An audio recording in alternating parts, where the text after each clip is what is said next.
जरा त्यांची पातळी जी आहे ती खालावत चाललेली आहे. सुनील तटकरे यांना आम्ही रायगडमध्ये फिरू देणार नाही असं एक नवीन वक्तव्य आलेलं आहे. राष्ट्रवादी काँग्रेस पक्षानं नेहमीच महायुतीचा धर्म पाळण्याचं काम केलेलं आहे, परंतु पालकमंत्र्याचा तिढा निर्माण झाल्यापासून महायुतीतला घटक पक्ष म्हणून जो शिवसेना पक्ष आहे त्या पक्षातले काही नेते खालच्या पातळीवर जाऊन टीका करत आहेत. माजी शिवसेनेचे नेते महाराष्ट्राचे उपमुख्यमंत्री एकनाथरावजी शिंदेसाहेबाला नम्र विनंती आहे की शिंदेसाहेब या 3 इडियट्सना आवरा. हे ज्या पद्धतीची भाषा बोलायला लागलेत त्यांना आम्हाला जशास तसं उत्तर द्यावं लागेल, कारण ही रायगडची संस्कृती नाही. छत्रपती शिवाजी महाराजांच्या पदस्पर्शाने पावन झालेली ती भूमी आहे आणि त्या भूमीतून अशा पद्धतीचे शब्दप्रयोग होणं हे महाराष्ट्रासाठी दुर्दैव आहे. शिंदेसाहेबाला विनंती आहे की तुमच्या या तिघामुळं दोस्तीमध्ये कुस्ती होऊ नये याची काळजी महायुतीचा घटक पक्ष म्हणून शिवसेनेने घ्यावी.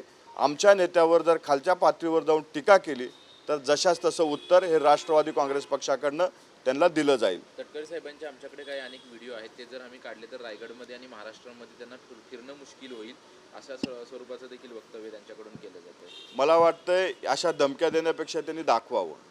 परंतु भरत गोगावले किंवा शिवसेनेचे जे काही होते ते गुवाहाटीमध्ये टेबलावरचा डान्सच नाही तर आतमधले सुद्धा व्हिडिओ बाहेर येतील.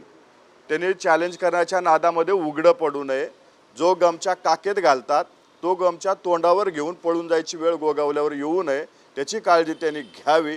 उगाच ओपन चॅलेंज करण्याच्या नादात आपलं पितळ उघडं पाडून गोगावलेने घेऊ नये. राजकीय अस्त्र झाला तरी चालेल, परंतु तटकरे कुटुंबाला आम्ही स्वीकारणार नाही असं देखील त्यांच्याकडून वक्तव्य केलं जात आहे.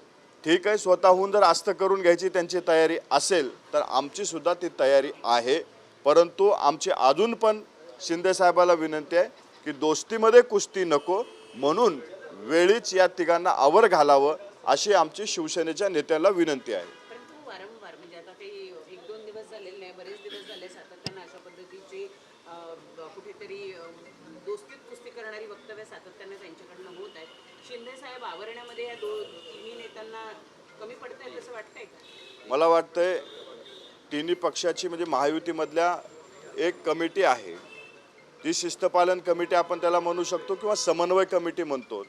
या समन्वय कमिटीकडे त्यांनी जे काही त्यांचं म्हणणं असेल ते मांडलं पाहिजे. ते ज्या पद्धतीनं माध्यमामध्ये येऊन बोलायला लागलेत त्यावरती शिंदेसाहेब किंवा शिवसेनेच्या जे कोणी वरिष्ठ नेते आहेत ज्यांचं ते ऐकतील अशा लोकांनी त्यांना समज दिला पाहिजे.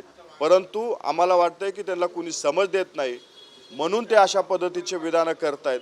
ही शिवसेनेने जाहीर केली पाहिजे ही त्या तिघांची भूमिका आहे की एकनाथरावजी शिंदेसाहेबांची भूमिका आहे की फक्त शिवसेनेची भूमिका आहे हे त्यांनी जाहीर केलं पाहिजे आणि वेळीच या तिघांना आवर घातला पाहिजे. एक घराणीशाही आम्ही संपवली, अलिबागची आम्ही घराणीशाही संपवली, लवकरच आम्ही रायगडची देखील घराणीशाही संपवू असं देखील गोगावले म्हणतात. मला वाटतं महेंद्र दळवींनी म्हटलेलं आहे आणि तटकरेंना पहिल्या बाकावरून लास्ट बाकावर आम्ही नेऊ असं देखील ते म्हणतात. मला वाटतंय तटकरे साहेबाच्या राजकीय जीवनामध्ये अनेक लोकांनी अशा पद्धतीचं चॅलेंज त्यांना केलं होतं. ते आज कुठल्या कोपऱ्यात आहेत हे माहिती नाही. ते स्वतः त्या जिल्ह्याचे आहेत. महेंद्र थोरवे हे राष्ट्रवादी काँग्रेस पक्षामध्ये तालुका अध्यक्ष जिल्हा परिषद सदस्य म्हणून काम केलेलं आहे. त्यांना तटकरे साहेब काय आहेत हे माहिती आहे. त्यांनी उगाच चॅलेंज करण्याच्या नादामध्ये राजकीय अस्त्र करून घेऊ नये. आज जे काही ते करतायत ते त्यांच्या राजकीय अज्ञानातून करतायत. कारण महायुतीमध्ये पालकमंत्री नेमत असताना महायुतीमध्ये विभागवारांचं तिघाही पक्षाला तशा समान न्याय देण्याचं काम झालेलं आहे. कोकण विभागातून रायगड जिल्हा आमच्याकडे आलेला आहे आणि ते आले असताना अशा पद्धतीचे विधानं करून महायुतीमध्ये मिठाचा खडा टाकण्याचं काम हे 3 लोक करत आहेत. त्यांनी तटकरे साहेबांना आव्हान दिलेलं आहे की आमची चूक नक्की काय आहे हे आम्हाला दाखवून द्या. मी माझ्या मंत्रिपदाचा राजीनामा नाही दिला तर मी 2 बापाचा नाही. तुमची चूक हेच आहे की तुम्ही जे माध्यमासमोर जे शब्दप्रयोग करताय ते चुकीचं आहे. तुम्ही महायुतीचा धर्म तोडताय. तुम्ही मुख्यमंत्री आणि 2 उपमुख्यमंत्र्याला घेतलेल्या निर्णयाला चॅलेंज करताय. ही तुमची चूक आहे आणि ती चूक तुम्ही मान्य केली पाहिजे.